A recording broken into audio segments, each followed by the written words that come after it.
Joining me on the podcast today from the Ohio State Highway Patrol, Lieutenant Ty Skaggs. Good morning, Lieutenant. Morning, Randy. How you doing today? I'm doing well. Getting that time of year. We're in November. Means winter driving, and things changed for winter driving. There's a whole lot of different things we need to do, right? Yeah, definitely. Want to make sure that your lights are working and washer fluid, because things get a little nastier when the snow falls and everything. And one thing that was on my mind, I actually just came from before I came here. I stopped out on US Route 30 with a vehicle that's pulled over, had its hazard lights on, and they had a flat tire. So luckily they had a spare and a jack, and it was properly inflated, so I was able to change it and get them on their way. So that's a good reminder for everybody out there to make sure that you might want to check your spare tire, make sure that it's got the proper inflation, that you got a good jack that's the proper size for the vehicle that you have, because not every jack will work for every vehicle, to make sure you can have the tools and equipment you need to be able to change that out on the side of the road if necessary. That and or make sure you have a roadside assistance phone number handy who you know that you have service with, you can get a hold of, or a tow truck company, or you could always call us or the local sheriff's office or PD, and we can get you in contact with a tow company if needed if you don't have a spare. Do you recommend, like especially on the offside of the highway, that you do get help? Maybe call you guys or something to be there, because it can be dangerous changing tire. Yeah, definitely dangerous. If you can call us or like say or any other agency to come out there just to stand by with our lights on, might help visibility, to help people move over more and make you and the officer safer while you're changing out the tire. Of course, if you call a tow company, they come out, they got their lights on and everything too, to help people move over, to make it safer while they're changing out the tire. But to do it alone, if you can get somebody out there to help for safety, that'd be recommended. Yeah, because people don't always move over like they're supposed to, or slow down, do they? That is correct. Yeah. See a lot of deer out there. Yeah, definitely. And that's another story. I actually just came from handling a deer crash this morning. And in this situation, the gentleman involved, he didn't hit the deer hit him. Wow. Okay, so it was a big buck that came running out and just crashed into the side of the bed of his pickup and caused a good bit of damage. I bet. And then the deer just tumbled and got up and kept running. And the reason that's happening, for anybody in the audience that doesn't know, this is deer mating season, prime time, or what they call the rut. So there's a lot of deer out moving, and just nature, what it is, they're just thinking about doing what they're supposed to be doing as a species, and they're a little less inclined to be cautious around roadways and around people. So like in this instance, he just had his mind determined he wanted to get somewhere, and he didn't care that truck was there, and he ran right into the side of it. Oh wow. So definitely a good reminder to be situationally aware while you're out there driving. Don't have just tunnel vision and simply watch the bumper of the car in front of you, right? Use your peripheral vision, look around, be cautious and cognizant of what's on the side of the roadway to watch for deer. After dark, they're especially active in the dawn and dusk hours. So after dark, having your headlights on and using your high beams whenever you can. Of course, you don't want to have high beams on when you have approaching traffic and blind the other motorists. But if there's nobody there, utilize those high beams. It can help you see those deer better, and their eyes, the reflective nature of their eyes with those high beams will show up better to give you warning, so you can see them, slow down, and hopefully avoid getting tangled up with them. Like to watch your speed this time of year, right? During the areas that there's where you know there's deer. You know there's more deer, and where you maybe see a deer crossing sign, or there's a woods nearby, you're familiar with the area, slow down, because there's just sometimes people are amazed at how many deer crashes occur across the state. On average, around 20,000 deer crashes per year, and about half of those every year occur in the 3-month time frame of October, November, December. Again, when they're in that mating season. Yeah. So I've had my fair share of deer collisions. They're no fun. I had a few as well. Most people have. Man, it's best to it sounds weird, but sometimes it's best just to hit the deer. Don't swerve out of the way, because you could hurt them. You could kill somebody coming the other way too. Yeah. Absolutely, or yourself. Or yourself. Actually, if I got time to relay another story, when I was a trooper at the Marysville post years ago, got out to a crash scene where a pickup truck had rolled, overturned, and the driver had, they suspected a broken back, and they were life flighting the driver out of there to go to a hospital. So I was quickly able to talk to the driver, was conscious before they left, and asked what happened. So I swerved to miss a deer. And of course, sometimes they're like, okay, well, we've heard that story, and sometimes they just use, some people might use that as an excuse because they don't want to admit that they were, on their phone or something like that, right? Sure. But lo and behold, I went and looked, and there was evidence of she still struck the deer. There was fur and everything on the vehicle, but because of the swerving, it was a pickup truck she was driving. The swerve action back and forth off the road caused the vehicle to spin and roll, which caused the injury. Where with that big pickup truck, if the driver had just kind of stayed straight and just applied the brakes only and not swerved, yeah, there would have been damage to the truck still, but she probably wouldn't have been taking a helicopter ride down to OSU hospital that day. So, yeah, definitely good advice to not swerve for any animal. No, I've called the state patrol because I've seen, like, somebody hits a deer and they're still driving. Sometimes that deer will be laying in the road. I've noticed that too. I've actually ran over top of them before. Yeah, that's no fun. And we have had that before, where the same animal gets hit 3 times and causes damage to 3 different vehicles.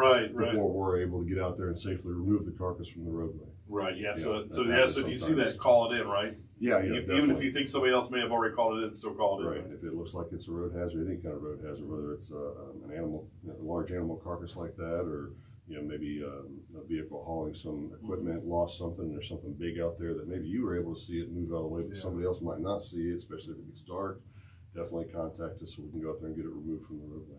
I know another thing you talk about is any time of the year is wear your seatbelts, right? Yeah, definitely safety belt.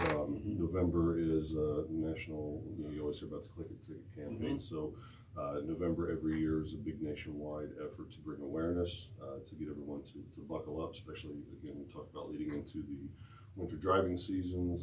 Crashes can increase. You want to make sure you have your safety belt on, because it's going to greatly increase your odds of escaping injury or death if you happen to be involved in the crash.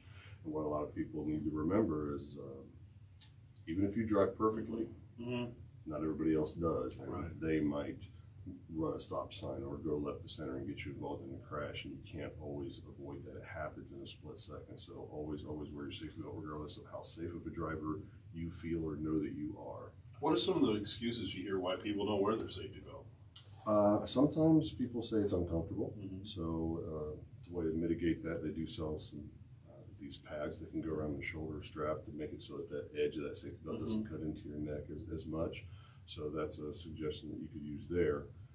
But even with that discomfort, I always relate to people, well, yeah, but how uncomfortable will it be if your head gets launched into the windshield? It'll be more uncomfortable than that safety belt in your shoulder. Also, sometimes people will relay that either they themselves or maybe somebody they know was involved in the crash, and they believe or were told by someone that because they had their safety belt off, they survived, or if they had it on, they would have died. Well, that's very rare, though, isn't it? It is very rare, so I'm not saying that hasn't happened. So I've been doing this job for 21 years, and in 21 years, I've only seen one investigation where that argument could have been made. But on the flip side, I can't even count how many times someone has gotten severely injured or killed, and it was pretty clear that had they had that safety belt on, that wouldn't happen. So you got to kind of play the odds there. What's going to make you safest? I'm amazed, like when we see people when they flip a car, roll a car, how far that car can throw you out if you don't have a seatbelt on. Definitely, because once that vehicle starts to roll, those centrifugal forces start to take effect, and it wants to pull you toward the outside of the vehicle. And if there's a window there that's open, maybe it's not open initially, but the first roll, it gets shattered. Now it's an open portal, and then boom, out you go, and then the vehicle could roll over top of you. That could be very bad news. That you could strike something else as you're going through the air after being ejected, whether it be a tree or even just the ground, the utility pole, lots of things where you're going to be better protected if you have your safety belt on and keep you in place inside that vehicle until it comes to rest.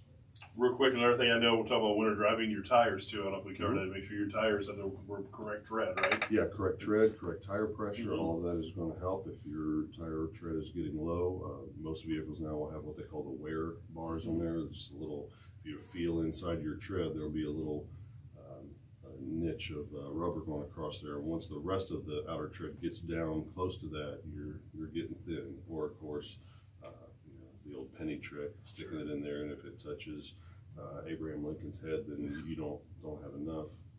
Or if it doesn't touch, you don't have enough. Legally, 3/30 seconds is what you have to have, but me personally, I don't wait till that long. I like to have more tread. I'm actually getting new tires put on my personal vehicle today. It's in the shop getting a new set before winter comes around, because it was getting toward that realm where it needed some new tread.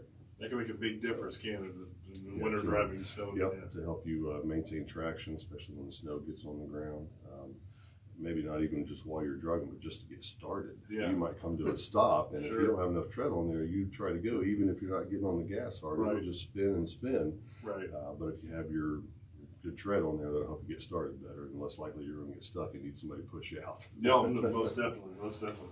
Well, Lieutenant, anything else you want to cover before we go? Well, I was just looking at stats the other day because I knew I was going to come here and talk about safety belts a little Sure, bit. And sure. I thought it was kind of interesting. The stats came up showing that for safety belt wear, when you talk about battle of the sexes, men and women, women do a better job than men. Do they really? Yeah, they do. Yeah. So they're over 90%. Statistics show where men might be more in the range of 85. Really? Okay. So yeah. So for all you ladies out there listening, go ahead and give your fellas a hard time. Yeah. If they're not wearing their safety belt, make sure they put it on and to help keep them safe, so that everybody can get through the holidays.